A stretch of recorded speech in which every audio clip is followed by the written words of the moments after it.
Welcome to Tasteland. I am your co-host, Francis Zierer. And I'm Daisy Alioto. And today we are speaking with Carly Silverman, who is a comedy, culture, and perfume writer, a producer for TV and video, and host of the new podcast from Haloscope, Smell That Movie, where she interviews people about what movie they would want to smell like. Simple but extremely effective concept. And I'm a little bit jealous. Yeah. Mm-hmm. That seems like something that does seem like a limited collaboration that Dirt would do with like 100% movie or something. Yeah, with movie. That's probably more fitting. Anyways, how are you, Daisy? I'm good. I am busy. Booked as well? Booked and busy, yeah. Last Friday we had the launch party for Clone, which was really fun. I wish I should have come through. This is the sign of a good party for me, which is probably not the sign of a good party for other people. It's when people don't recognize me or know who I am, because it means that I've brought out net new people. And part of it was Boys Club invited their list. We invited our list. But when people are like, so what do you do? I'm like, oh, put this on. This is my party. But not even in like a, how dare you ask me what I do, right? Just in a like, well, this is great because now I get to ask you how you heard about this. And it's going to become market research for me. The pleasure of talking to somebody without like a hint of sycophancy. Exactly. I mean, yeah, I would hate that. Ben bartended. He volunteered too. And you can trust him. I can trust him. And he achieved flow state in the course of bartending. And has he bartended? He did. Yeah. Okay. Exactly. That's one of the few, that's like the only restaurant job I never did. I guess I never didn't serve either, but I wish I'd bartended. Yeah. Well, I was like, dang, he's in a really good mood. Is he going to want to go back to bartending now? But I think it was just really nice for him to be able to feed off of the social interactions with that sort of built-in, conversation piece, which is like, what do you want to drink? And that it was really nice to see him so excited. And we both left in a really good mood. Elated. Yeah. Mm-hmm. Did you have did you meet any of these new people? Was there any like particularly good conversations that you want to out on this podcast? Well, I did not get into conversation too deeply with any individual person because when I have an event, I always try to make sure like nobody's alone. And everyone has somebody to talk to. So I think that's a good host. Because I'm constantly like scanning the room a little bit, that doesn't necessarily make me the best conversationalist at my own party. But you're a facilitator. I'm a facilitator. I was able to matchmake some conversations that seemed to go well. Well done. Yeah, it's a lot of like, okay, I'll have to go greet this person. So now I'm going to deliver you to this person and I'm going to tell you a thing that you have in common. And then I'm going to walk away. Nice. But yeah, it was really fun. And then this morning was a little busy because Greta published the first half of a 2-part series on where the next literary movement is going to come from and blank. And we came up with the equation that literary movement equals scene plus genre. So the first half of the series is focused on what is a scene, and the second half will be focused on genre. Yeah, I mean, I'm in the article. I'm against scenes. Well, I think it's like a scene contains usually a subculture, and people who are critical of scenes, which is throughout the article and foregrounded, is like they don't produce good work, and I agree. But subcultures do. And so I think a subculture morphing into a scene is sort of like a stopping point along the path to just being absorbed into a scene, mainstream. Right? A scene is a subset of a subculture. I think it might be the other way around. Maybe not, though. We got to think about that some more. Also, like just the distinction between a scene and a community and people wanting to keep things community-oriented rather than scene-oriented. Which is hard, though, because once you have an exchange of like currency, which is usually like clout, that's when people want proximity to it without being creative. So, I mean, once it's reached like kind of an escape velocity. Exactly. And I think this could have been much longer. Probably could have been much shorter. Okay, how many thousands are we talking? I think it's 2,500 or 3,000 words. For just part one? Yeah, maybe closer to 2,500. We did add an appendix because she talked to almost 20 people. And so Jeez. If there were interesting quotes that we couldn't fit into the piece, we put them in the appendix of the piece as just like standalone pull quotes, which is not something that we've done before, but I think is like really effective. And it was very fun to edit and it was fun to talk about. But I should remember not to do big pieces on Tuesdays when we have to jump right into the podcast. So hopefully nobody is like blowing up my phone with corrections.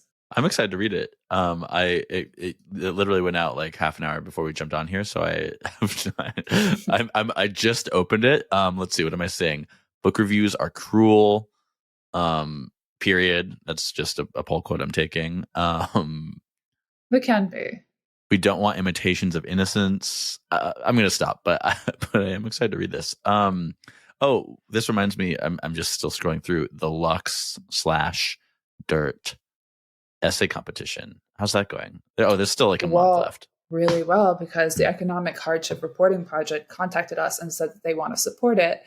And so we are able to increase the first prize from $1,000 to $1,800 and add a runner-up prize for $1,000. Oh, wow. And these essays will now be published in 3 different locations rather than 2, because EHRP will publish on their site as well. So, hey, like if somebody contacts me and they want to contribute more money to something I really believe in, that's a huge win for me. Okay, speak on it. Your tweet from the other day. I knew you were going to bring this up. Well, you just baited me into it. So that really bothered me. I'm sorry. I don't know this woman. I've been opening Substack more than I usually do. Okay, wait. Let me explain for the listener here. So basically, you took a screenshot of, I think it was like a Substack note or a comment on a Substack post, or whatever. But it was this woman saying, like, basically offended that a brand approached her wanting to sponsor her newsletter. And she was like, "Why would I take money if I don't have to? If I could, even if I need the money, why would I take? Why would I ever take?" She said, "I'm reader supported." I think if she had stopped there, that would have been one thing. But like there was a signaling in it. Like she clearly thought higher of herself for having done this. Mm-hmm. But then she ended it by saying, like, brands, like, you need to consider more of what you're doing, like in advertising, and maybe not like contribute to a kind of like waste and garbage, I guess, in the digital environment. And I was like, this is where your ignorance is showing. The toothpaste is so far out of the tube, we don't even remember what the tube is. True. Like how wonderful that she is among a very, very, very, very small slice of Substacks that can actually operate on being reader supported. I don't know if she has another source of income, but that money that you're turning down, they're not going to be like, oh my God, she owned us. She's right. We're just not going to spend it. Yeah. We're just not going to spend it. No, it's going to go to somebody else who possibly doesn't share your values, or it's going to go straight into Meta and Google Ads. And there are so many people working so hard to advocate to brands why they should be advertising in independent newsletter forward media companies. And you couldn't think of one thing to do with that money, even give it away or donate it or create a contest for your readers or do something special for your readers. I think it's just, this person, I looked her up because I was thinking maybe she's older. This is like a very Gen X thing to do. Yeah, definitely. But that was my assumption, actually. When I read she's only 2 years older than me. Oh, wow. And I think it's just like people have had very different experiences of what's going on right now. And how wonderful to be sheltered from that. But I literally went from like reading the Los Angeles Review of Books synopsis of how many magazines had their NEA grants pulled to reading this. And it really upset me. And like, granted, I don't know who the brand is. Like I said in my tweet, if it's Raytheon, I understand. But like part of being reader supported is like your readers need to understand from you that you are part of a wider economic exchange in the creative world. And I think if somebody brings you money and you can't find a way to redistribute that to either improving the experience of your readers or helping somebody else in your orbit, collaborating with somebody. It's pretty sad. It's not like the statement that you think that you're making. And like, it's going to discourage, like, I mean, maybe she said, talk to this person, but like brands do not need to be discouraged from doing that type of spend. I think they need to be encouraged more. Cause like I said, the alternative is they're pouring it into Meta and Google. And so many other newsletters are not reader supported. Yeah, so it really are not supported, period, as well. I was just like, this perspective is it's very ignorant. It's very immature. Like it's usually your newsletter, you could do whatever you want with it. But like, we are so past the point of turning down money being some sort of like badge of honor. I can guarantee you that money did not go anywhere good. And you could have had complete control over how you spent it. And to me, that's really sad. Mm-hmm. The 90s died at least as early as with Kurt Cobain. So selling out is. Yeah, we're back to like selling out as the kind of the Robin Hood opportunity of our era. So yeah. Anyways, let's hand it over to Carly. We had a fun conversation about what the internet smells like, about friction, our favorite theme. It was a good one.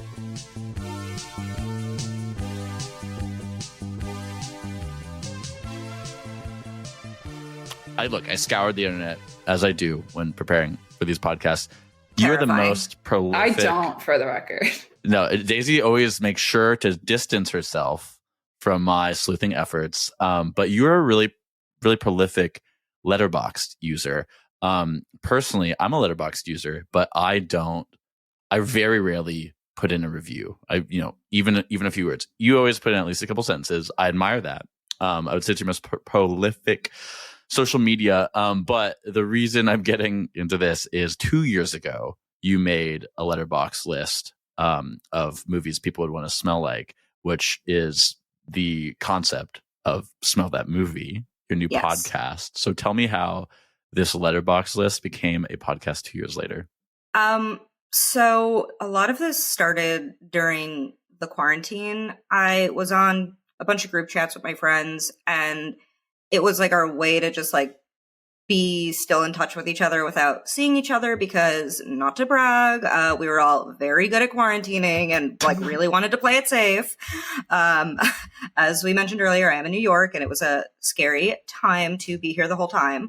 And we would just kind of ask each other these questions throughout the day to just like think about and like have fun with the answers. And I was kind of getting a little bit back into perfume at this point in my life. I've always loved perfume, but as anybody who gets into perfume knows, it's like an extremely expensive hobby. It certainly can be. And I've worked in media in all through my 20s, and I certainly couldn't afford it really as a hobby. But I had gotten back into it in my sort of mid to late 20s through perfume writing. Because it's a absolutely insane form of writing that I'm really obsessed with. And when I say perfume writing, I mean both people writing about perfume and also like the copywriting for perfume, because it's like outlandish and beautiful and weird. So I had posed the question to my friends, if you could smell like any movie, what would you smell like? Because I love perfume, I love movies, and I love a weird little cross-sensory thing. It's like I will make playlists based on movies and based on feelings and based on fragrances. And it stirred up the group chat. I got a lot of really fun answers that I was logging in that letterbox list. And they were asking their roommates and asking their boyfriends and asking their partners. At that point in time, I was single and on the apps, and I was using it as a bit of an opener. It would like a little bit judge if I wanted to pursue the conversation, not based on answer, just based on like how much you were willing to engage with the question. Mm-hmm. Yeah, because some guys would just like give you the shittiest, like, they'd be like, what was the one everybody would use the same? That was just like a dumbass joke. Human Centipede. And I'd be like, all right, like, fuck off. Like, look, like I love comedy. I've been writing in the New York comedy scene for a decade, but I'm like, be funny, be original, don't be hacky. So Did anyone say Heat? no one Men said love Heat. the movie Heat. That's a really good answer. I like that a lot. But yeah, if people were willing to engage, it was fun. And I started kind of like tracking it as a list for myself. And I would use it a lot at like parties and stuff as like a party question because, you know, I'm not, I hope I'm not setting myself up for failure here. Not always the most engaging person to talk to. No, I think a prompt is so important. We haven't done one in a little bit, but we do these like dirt prompts in the newsletter. The most viral of all time is it better to desire or be desired? And for me, that's so easy. What is it? Be desired. Okay, see, for me, it's couldn't so disagree easy. More. Other Could not direction. disagree more. Other direction. Really? I'm a to desire girl, 100%. But I will tell you, every time this question goes out in a survey, it ends up like about 50-50. It's like literally 50-50 of the population in a way that I've never seen any question break down before. And we'll go back to you in a second, but I was reminded of it because I was coming home from the city last Friday and there was a drunk girl on the train. It was, it was like whatever it's called, city whatever, because it was Mets and Yankees. So the Subway series. Subway series, yes, exactly. So drunk Yankees fans, drunk Mets fans, Metro North. And this girl is drunkenly asking everyone around you, how many owls would you need to see before you freak out? That's a really good and really funny question. And I love this girl. And she was like, sir, you over there. And in a city environment, just two in a city environment, I'm freaking out. Just two? Yeah. It would take a lot more. Most people have said 3. One of her friends said 10, and she was like, 10 is crazy, bro. I think for me, it would be however many it would take to lift me and carry me away. A lot. You're a big guy. Yeah. Well, I think 20? Owls to me have like a sort of like knowledgeable wisdom and mysticism about them and they don't belong in a city. And seeing one, I'd be like, well, New York's weird. You never know. Seeing 2, I'm like, something's afoot. Rest in peace, Flacco. Oh my God! Wait, rest in peace, Flacco. So I want to say I did before when I first like pulled up an episode of your podcast and I listened to it. I was like, okay, well, what would my movie be? And I picked a couple. Please. And imagine my surprise. Maybe I'm predictable when I opened up the letterboxd list and it was one of the 14 movies on the list. Wow! I'll ask you to guess. I think it would either be Talented Mr. Ripley or In the Mood for Love. It is definitely Talented Mr. Ripley. Yeah. Wow. That was my favorite movie. I mean, for many years, whenever I first saw that, it must have been like 14 or something. For many years, I don't know what my favorite movie would be now, but it's long been one of my favorite movies. It's classy. I know talking about to desire or be desired. This is a movie that's, a little bit all about that. Yeah, easy answer. It's like it's the Italianness. It's the wealth. It's the like aspiration to wealth. The movie itself is a perfume ad. I think my favorite movie is on the list too, actually. Oh, really? Yeah. Now I feel like I'm gonna like be sexist in my answer here. Is it Marie Antoinette? Maybe? No, it is Italian. It might not be in your letterbox list, but it was in the release about the podcast. It was listed as one of the movies. Oh, okay. What was it? The Great Beauty. For sure. The fact that you did immediately think of Talented Mr. Ripley makes me think that you think about this question the way I do. Because that was my first innate answer when I first was thinking about this and talking about this. Yeah. It's beyond like obvious Italian coastline. It's like linen shirts drying on a clothesline. It's wealth. It's sweat. It's like lust and desire. And to me, when I first started thinking about this, that's like, okay, what are the notes of this movie that would make it smell beautiful? But then the more I started talking to people, the more I realized that that's not how everybody engages with this question. Because some people are like, well, what is a movie that gives me a feeling I would want to bottle? or what is my favorite movie and how can I engage in that in a new way, which are all super valid ways to talk about it. But yeah, I certainly came at it first and foremost from like a very sensory perspective. Have you ever seen the film The Duke of Burgundy? No, I have not. It's a little obscure. It's like a lesbian romance erotic film, and one or both of them studies moths. And in the credits for the movie, there is a perfumer credited, but it's just like a vibes thing. Oh, So I love that.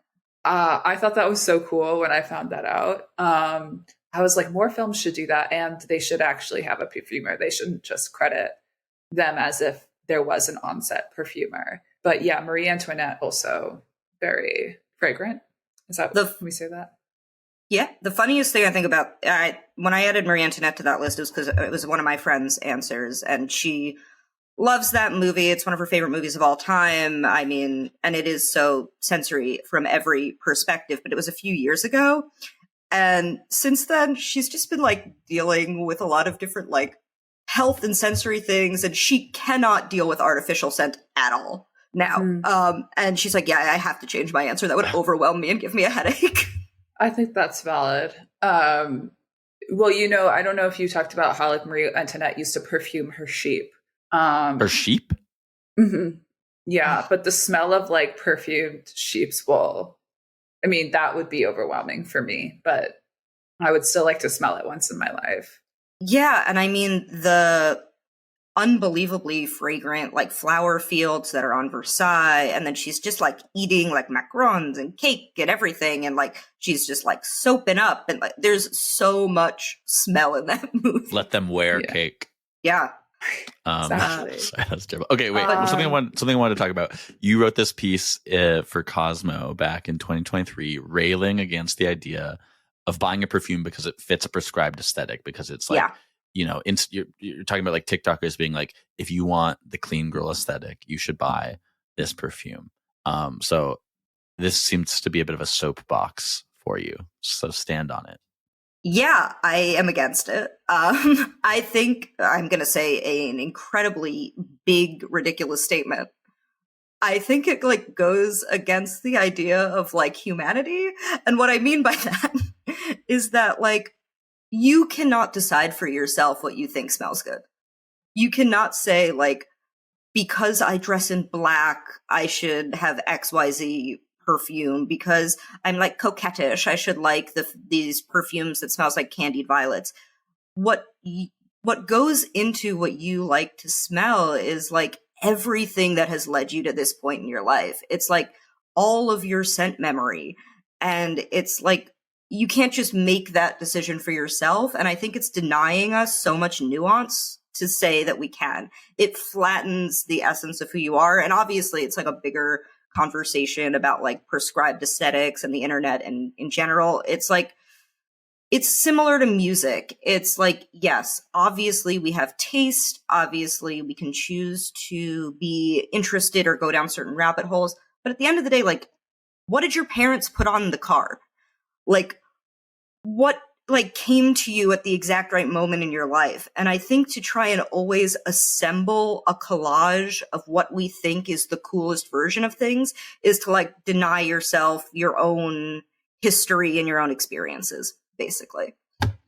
Yeah, I love that. I like also think it's very cool when somebody's perfume, their signature perfume, does not necessarily match what you would expect. Like when somebody who has stronger masculine energy is wearing something more feminine or gourmand.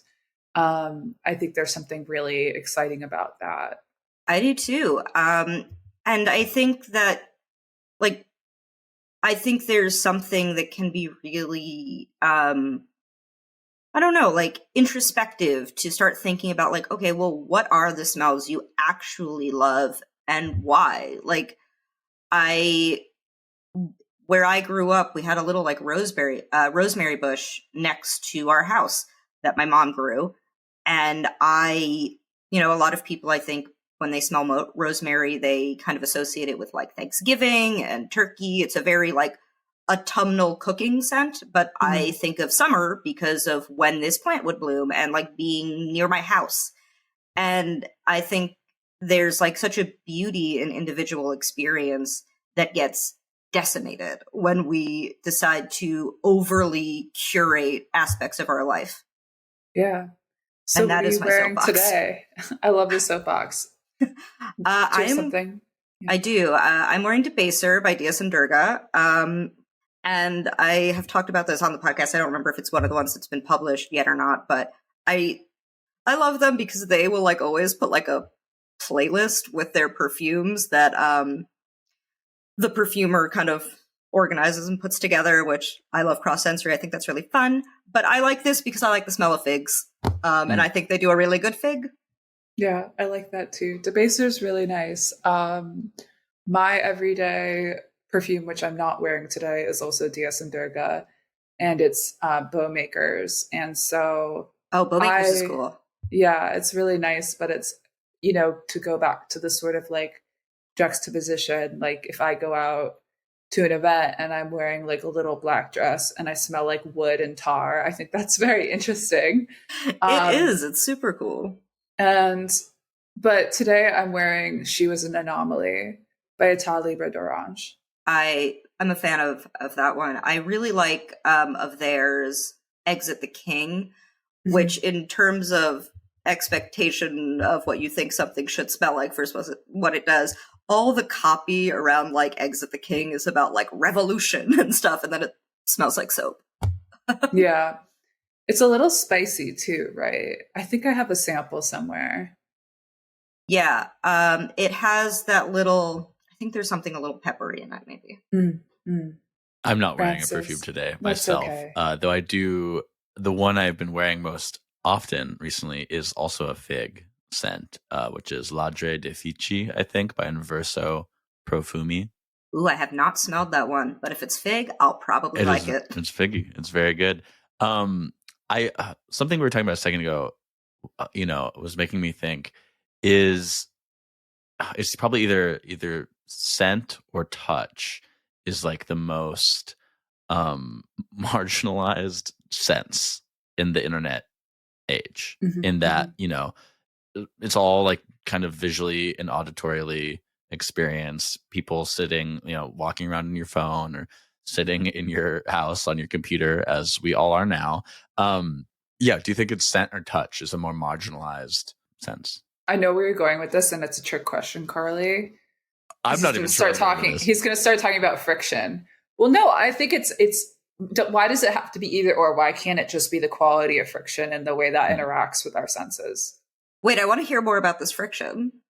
So yeah, Francis, go on. This is something we talk about very often on the pod.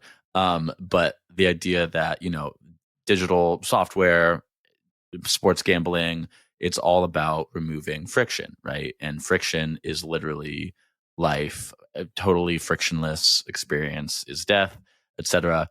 But I read a piece earlier this week by Kyla Scanlon titled "The Most Valuable Commodity in the World is Friction," which is probably the best articulation of this idea that I've seen at all. One thing I like here, I'm going to read one quote. "What we're witnessing isn't just an extension of the attention economy, but something new, the simulation economy. It's not just about keeping you glued to the screen anymore. It's about convincing you that any sort of real world effort is unnecessary, that friction itself is obsolete. The simulation doesn't just occupy your attention, right? Instead, it replaces the very notion that engagement should require effort, which is wild." And I guess, in the context of scent and touch, obviously touch is friction, right? But scent too, I think, is something like I think of. Well, the molecules have to be present. Yeah, they have to. The molecules have to go into your nose, and your brain has to process them. That's why, when somebody's having a stroke and there's this this kind of famous hallucination of like the smell of burning toast. What makes it hallucination is none of those molecules are present. And I had such a good conversation about this when we launched Knob with Maxwell, who does UFO perfumes, about like where scent lives. Because you can have, can you really have like a scent memory that is so strong it feels like smelling it again? Because, we have these touch memories and we have these memories of like what something tasted like. But the sort of like tip of the tongue phenomenon for a smell or a memory of a smell. Literal molecules. Yeah, we don't talk about it as much. The one other thing I wanted to talk about with smell and friction is like the idea of like being on the subway and smelling things, whether it's food or whether it's other people. And I think that's kind of like one more quote from this Kyla Scanlon piece. She says she talks about that New York Mag West Village girlies piece and how like that is an example of like an environment that is so curated, such as to remove certain frictions. So in that context, she says, this is the economic story. Friction has become a class experience. Wealth has always helped smooth over bumps, but when the physical world is such a mess and the digital world is so easy, it's simple to curate the digital into the physical if you have money, which this is not exactly what she's saying, but I am thinking specifically about like, I think it was like a Dr. Ali Luke's moment on the timeline 6 months ago, and somebody talking about like how there was somebody on the subway that smelled really bad, and Ali Luke's coming in being like, why is that something you're like concerned about or like care about, et cetera, et cetera. But yeah, I think that like, in this time when Sean Duffy, whatever the Secretary of Transportation, is talking about how unsafe the subways are, et cetera. And in fact, subway crime has dropped with congestion pricing because more people are riding the subway. I'm not fully sure where I'm going with this, but I think the point is scent is like high friction scent in social settings is like tolerance of that is a moral good. Yeah, and I also think like there's almost this thing where it's like if you accept the fact that like you're going to encounter negative friction in your life through smell or otherwise, and that's just a part of the experience of being a person moving through the world, then you also get to accept the good version of that, which like one of my favorite smells in the entire world is when you're walking down like a New York City subway and all of a sudden you get a blast from underground from a laundry room or like a laundromat I know or that something. Smell. Mm-hmm. Yeah, and it just comes up so clean, like this like cloud, and it's like really wonderful and beautiful. And where my like freshman year dorm was, there was a patch of that nearby, and it's also where like a lot of people would go outside to smoke cigarettes. And when I'd be like walking home from a class and it'd be freezing or something, you would get this like first smell of like cigarette smoke and then this blast of clean laundry. And like, what a like moment to feel alive. It's great. It like rushes your blood. It's good. There's one exit down by like, I guess I don't know what like we're calling the neighborhood now. You like could play realtor, make it up.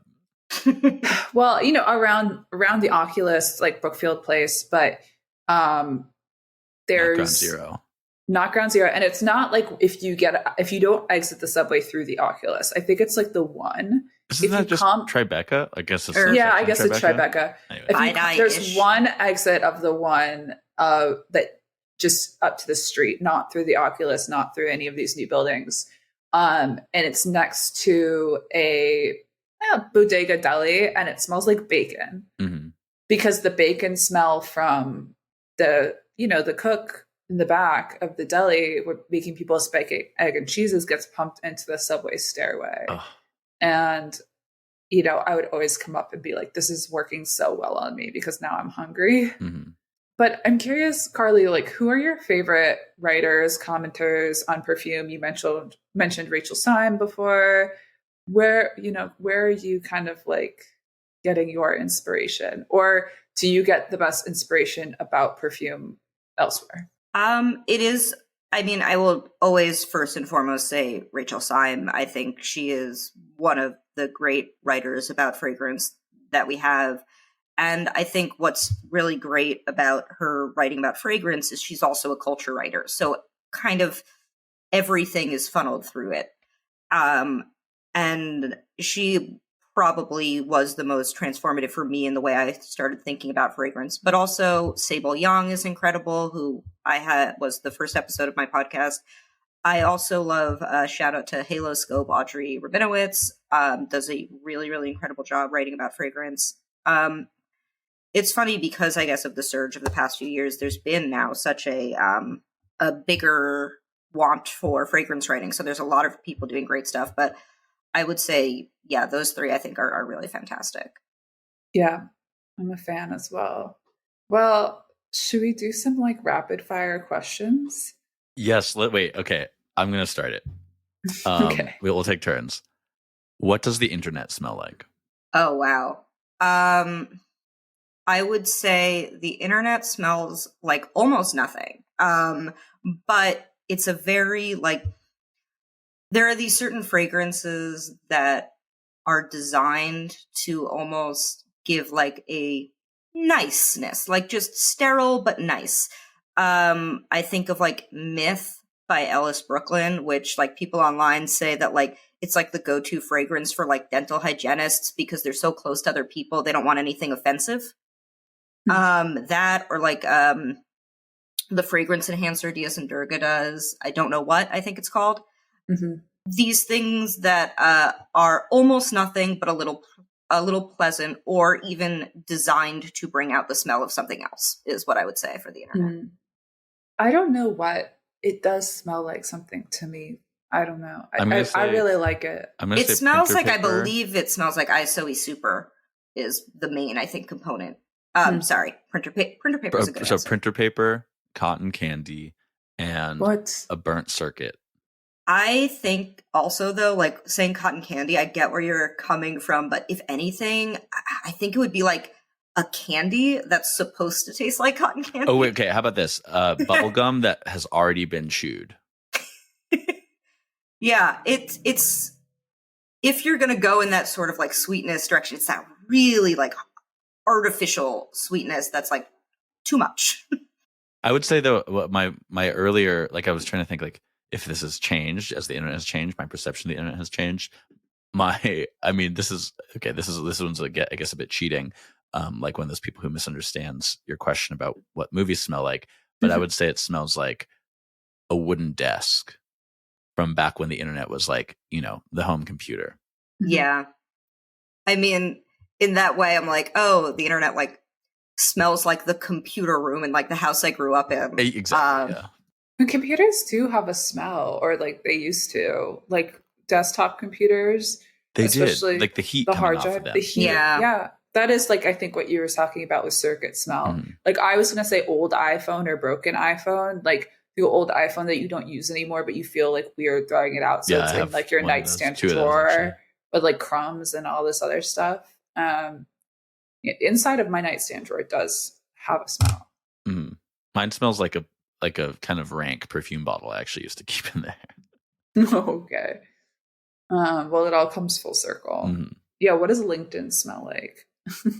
Oh, Carly, are you on LinkedIn? We did mention that you have a bit of a sparse social media presence. Yeah. It's because, I mean, part of it is because I've had to go to the LinkedIn of it all. I've had to keep my employment, so I've wanted to keep it pretty clean. What does LinkedIn smell like? I mean, almost to that effect, soap. It's like like public bathroom hand soap or what? Oh my gosh, you know that like pink soap you get in public bathrooms sometimes? That very specific pink soap. I feel like that's what LinkedIn smells like to me. I feel like it smells like a business traveler hotel. So just like mid-budget, kind of near the airport. Everything is like excessively fine. Yeah. The comforter is like some combination of blue, red, and purple, in case you forget that like red and blue make purple. And the art is obviously atrocious. I'm going to say it smells like the inside of a Staples and maybe top notes of money. Money is of dollar bills. I like the way dollar bills smell. Yeah. What are they putting in those things? Capital? Cotton. I don't know. Yeah. Cotton. Okay. Well, I would also say there's a potential that it smells like just a little bit like sweaty around the edges of just this sort of desperation of like when you do have to be on LinkedIn a lot, it's because you're in like a moment of desperation. So true. And for me, that's every day. What about Twitter? Like old Twitter or like current Twitter? I leave it up to you. Oh, or Daisy, you had a specification? Well, I was going to say both, but you can either or. Both separately. Yeah. How's it changed? I think old Twitter for me is like, I grew up in a small town, and every year there would be a 4-day family fun fair. And it's like one of those like little traveling carnivals that come by, and you walk in and it like, oh, it smells like funnel cake and like summer and teenagers, and it's just like an explosion of a lot going on that like when you're young you like want that overstimulation because it's like, oh, that's so fun. So it's just like, oh, it's all these voices coming at me, like, because Twitter used to be fun. We had one of those carnivals too around July 4th, and I've been thinking about it a lot lately. I don't know why that's such a profound memory for me. A summer fair is a profound memory. It's like they're all the same in terms of where they go, but it's so colored by your own like history and experience. I love a fair. Yeah. Wait, okay, here's one.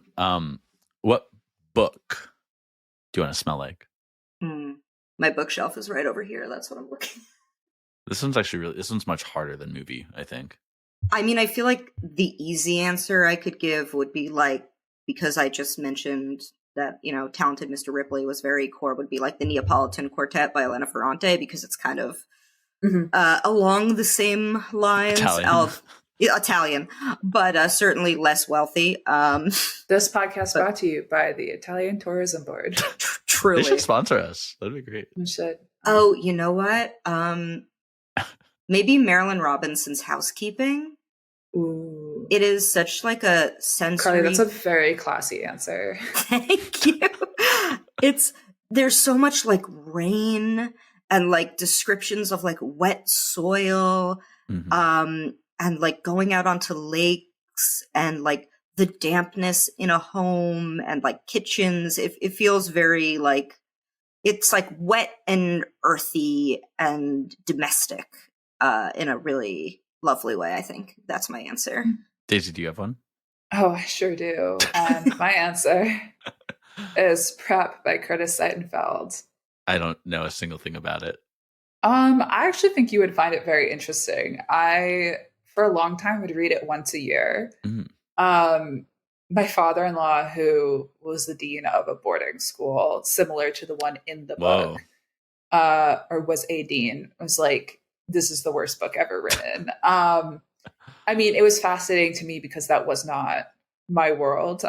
And I was reading it, from a public high school that was like, looked like a prison, but then went to college with people who were coming out of that world. So part of like my appreciation for the book as taking place on this boarding school campus with somebody who doesn't feel like she fits in there and has a pretty bad complex about it, is like the voyeurism of it. But there's also like such specific details about being a teenage girl, like the way that the popular girls like wet hair would smell and just how expensive everyone would look just by looking like clean, and wearing certain things and using their like mane and tail horse shampoo on their blonde hair. And yeah, I think also the cover feels like very scented because the cover is like famously a pink and green ribbon belt just around the front of the book.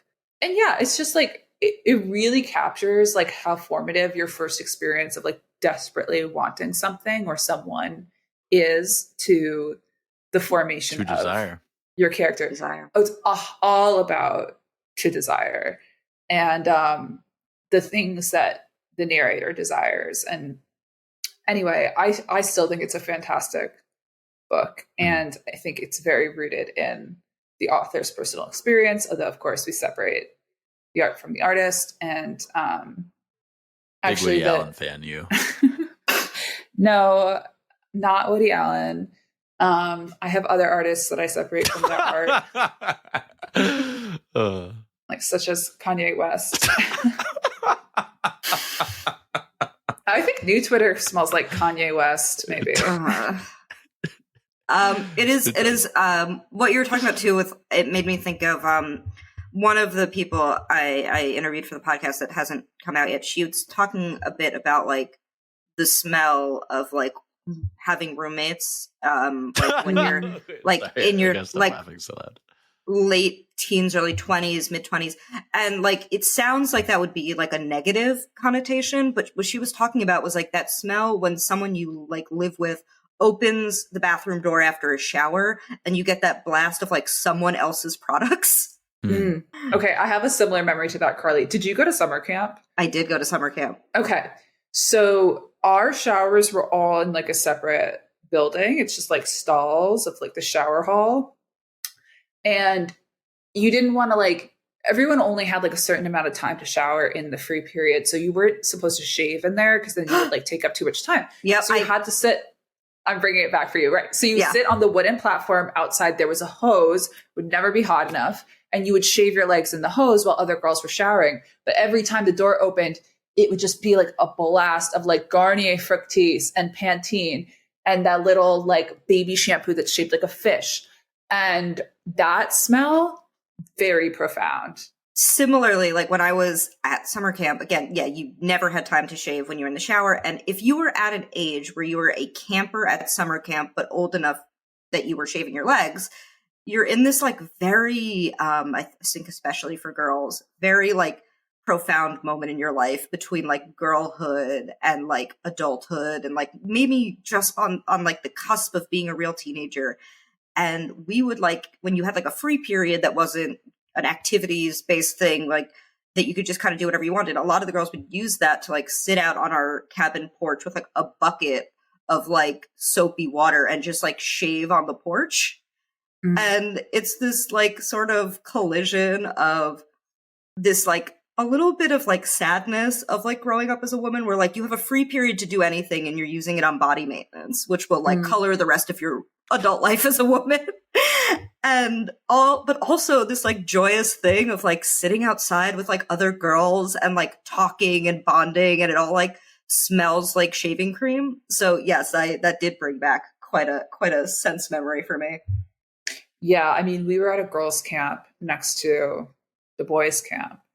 And, you know, I remember always being scolded about like, don't think about what the boys are doing. Don't worry about what the boys are doing. Because, of course, like you're doing something, the boys come by in a canoe, every head turns. And they're interested in what the girls are doing. And it's like the first year, it's sort of your initiation into, like, I don't want to say like being like male centered, but it's like the experience of camp that you had. Obviously, it's about like what's happening between the women. And you hear from people that went to all girls schools, like it's almost like it was almost worse for them. There was no buffer. Everything, all of the social hierarchy was woman to woman. But when you're next to the boys camp, like there's a part of you that's always thinking about what are the boys doing and when are we seeing them, for better or worse. That was my experience. I can't relate to this at all. I didn't go to summer camp. That's no. okay. I did surf camp, but that's not really like sleepover or anything like that. I was going to say my book. Please. That I would smell like, which Daisy's going to roll her eyes because this book is one of the 3 books that I've been reading while we've been doing this podcast. Not Yuppies. Too many times. Not Yuppies. I don't want to smell like the Yuppies one. No, it's Hill by Jean Giono. Okay. I mean, going back, my favorite scents are naturey. I've got this tomato leaf one. I've got this fig one. I've smelled the tomato leaf on him. It's quite good. It's nice. Mm-hmm. And you know, growing up in a farm, like I think of like scents other scents I would want to smell like walking into the greenhouse, the basil greenhouse, and it's like hot and humid and basil-y, or like a dirt and like, you know, an undertone of kind of like fresh manure that's been sprayed on the plants. That kind of thing. So Hill is about like, I mean, it's really short. It's like 100 some pages and there's no chapters, but it's about like nature kind of revolting against this tiny village. It's like 8-10 people up on this hillside in like the French mountains in like the 30s, and there's like this fire erupts and nature's just kind of revolting against them, and they're kind of like lost in the drift. And so I think I'd like to smell like that, and like this kind of this similar way as this deep figgy scent I have, where there's like it's dirt and it's burnt trees and it's like fresh grass and it's dry grass and it's like cold spring water, that kind of thing. Yeah, well, this podcast is brought to you by Big Fig. Figs, try them. Figs, try them. Mm-hmm. That's their tagline. Figs, by try Big Fig. Is there such a thing as Big Fig? I feel like I don't. Yes, they have to have a lobby. Are you kidding me? Everything does. Because I don't know if Monsanto has their corny fingers in the fig industry. I don't, because you don't even see figs at the grocery store like that. It's I feel GMO like figs market thing, because the wasps have to get in there, or whatever, right? Mm-hmm. I don't know. Is that even a thing? Do they really have to? Prep by Curtis Seitenfeld. Full of wasps. Okay, last thing about media I would like to smell like. My favorite podcast that I've been listening to recently is Fashion Neurosis by Bella Freud. Are you guys familiar with this? No. Bella Freud, daughter of Lucian Freud, granddaughter or great granddaughter of Sigmund Freud, fashion designer, very chic, British, so chic. This is like the podcast I listen to on Sundays when I'm like, milling around the house doing some chores. I like don't really want to think about like the work I have to do, and it's so great because she just has this quiet British voice. That's the most I'm going to try to attempt to do it, because it would just shame me and her. But it's so good. The best one she does with Susie Cave, who I think is also a fashion designer, Nick Cave's wife, and they're like best friends. And so that like the way they're talking, and it's just like this. And at the end, it's like, thank you, Bella. It's been so fun talking to you. So I want to smell like that because it's luxurious. It's like, it's fashionable. It just kind of is a perfume already. But I do highly recommend this podcast. Well, if that's what you want to smell like, then I think you need to sample some Penhaligon's. Some what? Penhaligon's is a heritage British fragrance company, fragrance house, as they would say. They have lots of ties to the throne. They've been around since the 1890s or something. Yeah, they are that like posh, quiet English fragrance house. Have you okay, the only British perfumer I've smelled, Perfumer H. Are you familiar? I have smelled that. Yeah, good stuff. I kind of want to smell like the slightly pink hue of the Financial Times. Ooh. I love. Well, I mean, the smell of newspaper. I did write a piece for Haloscope a little bit about like smells that are leaving our world and how they become so like lovely and beautiful to us. And one of them, I think, is like the smell of print media. And newspaper, especially because it has to be printed every morning. It has that like inkiness to it and freshness. And there's like the difference between the smell of like a new newspaper and like an old newspaper that's been sitting in the corner for a while. It's a very fragrant media form.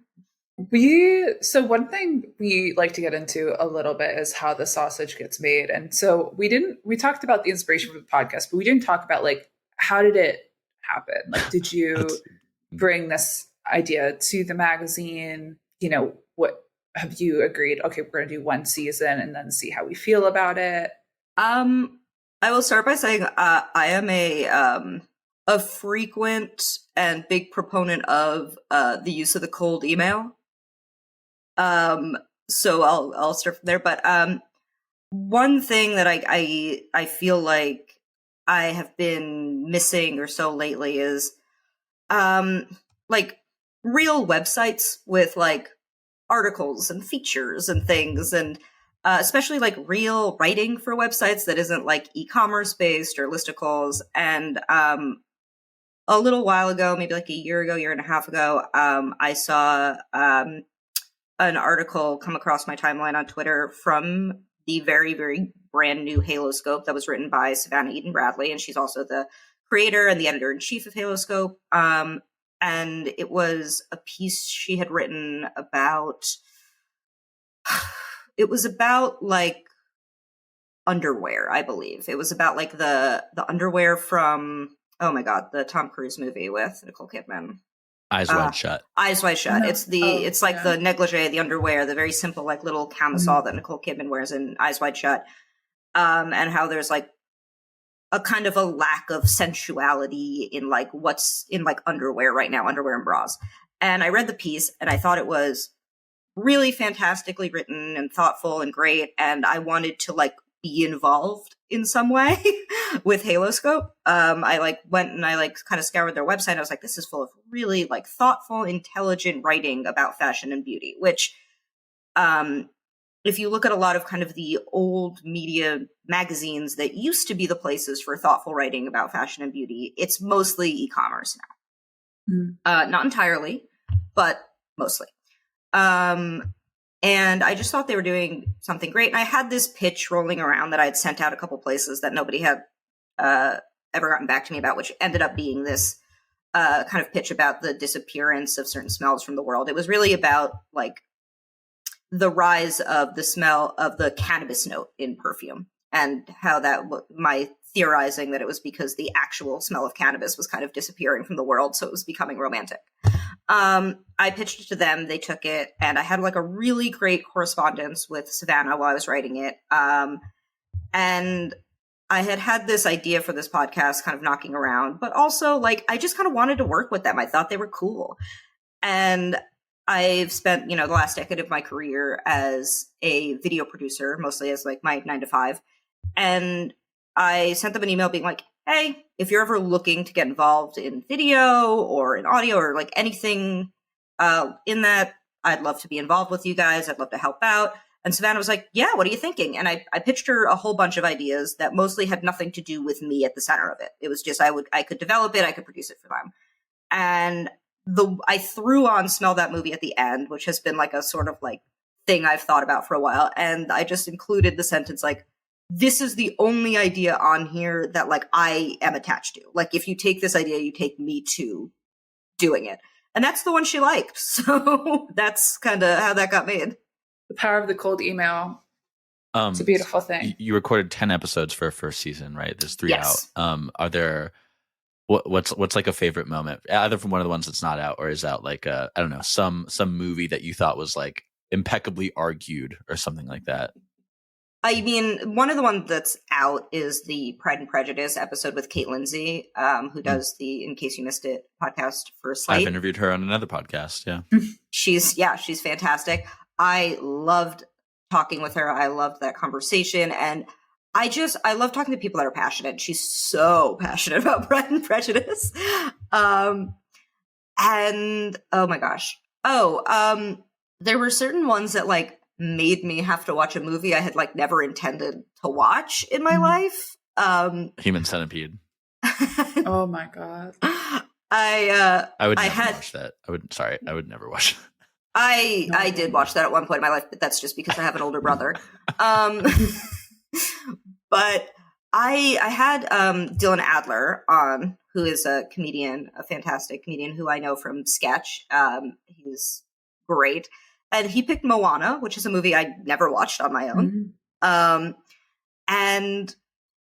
not that I had anything against watching Moana. It just came out at a time in my life when I was like a child. You were no longer a child. Yeah. Yeah. And didn't have children and was like, this isn't really for me. But I do love animation. And it was fun to watch something I wouldn't have kind of made myself watch anyway. And it's lovely. It's great. I see why it was like the biggest thing in the world. I get it. But it also kind of raised this question to myself that was like fun to entertain, where it's like, well, does animation smell different than live action? Oh. And to that matter, does hand-drawn animation smell different than computer generated? Which my answer to that would be yes. But I would agree.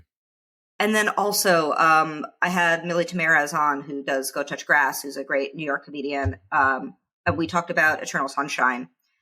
And first of all, Millie's just so funny, and I love talking to funny people. But Eternal Sunshine was a really important movie for like teenage Carly. And I hadn't watched it, I think, since I was like a teenager. And I was like, oh, I wonder if this is going to hold up. And the opening of the movie started, and I started crying like already. And I was like, yeah, okay, great, perfect. To the point that I think one of the fragrances I recommended to her was Tears by Regime de Fleur. Oh God, I watched it and I was so excited to talk to her about it. And she's, a fantastic talker. Oh, and well, now that I'm like thinking about it, I'm just gonna I feel like I'm just spoiling everything. Eternal Sunshine, by the way, one of many movies you've given a 5 on your letterboxd. You have a uncommonly high proportion of 5s. Well, okay, if I will talk about that for a second. I take no joy in watching a movie I know I'm not gonna like. That's number one. I'm willing to engage, of course, with many different things, but like if a movie is like looks like shit, I'm probably not going to go out of my way to see it. I love going to the movies, and that's an act I spend money on. So, like, I'm not going to do that if I think the movie's going to be garbage. That's fair. And also, part of the thing is I love watching movies. And so, like, if I had a great time, it might get a 5 because I just had a really good time watching it. I'm stingy with my 5s. I'm always trying to be more negative. I'm trying to give more movies 2.5s and lower. Well, I think when you first brought up that one of my most active forms of available things to look at is my letterboxd, a little bit like my stomach dropped because I was like, oh, letterboxd to me is like one of what I think of. I mean, mine is public, so I can't be protective about it. But to me, it's one of those like last vestiges of social media that really feels like it's for my friends. So I don't put a lot of artifice or pretense on my letterboxd. I'm just like, loved the movie. No, as you should. I mean, sometimes when I derailed you. Yeah, sometimes when I walk out of a movie and I like really have a lot of thoughts, like I think I wrote for like a whole essay like on Iron Claw and Zone of Interest because I had like so many thoughts when I came out. But for the most part, I'm just like, loved the movie. Yeah, so another one was I spoke with Maddie Finney, who's another, back to our earlier thing, fantastic fragrance writer, and she also does the podcast Nose Candy. She's really great. And she, as I say a lot on this podcast, I am not an expert. I'm just a lover. She is an expert, as are a few other folks I got to talk to. But she's an expert, and she also loves movies, and again, gave me a movie I wasn't going to watch on my own, which was Jerry Maguire. Had a great time. And I felt like I just learned a ton from listening to her talk. Same with like Emma Vernon, who I got to talk to. Yeah, no, I mean, now I just feel like I'm doing promo, but I had a great time. Well, I think that's a great place to end it. We could plug the pod. Yeah. Go listen to Smell That Movie. Every other week, so we'll be around till like the summer. Nice. Thank you so much, thank you for coming Carly. Thank you for having me.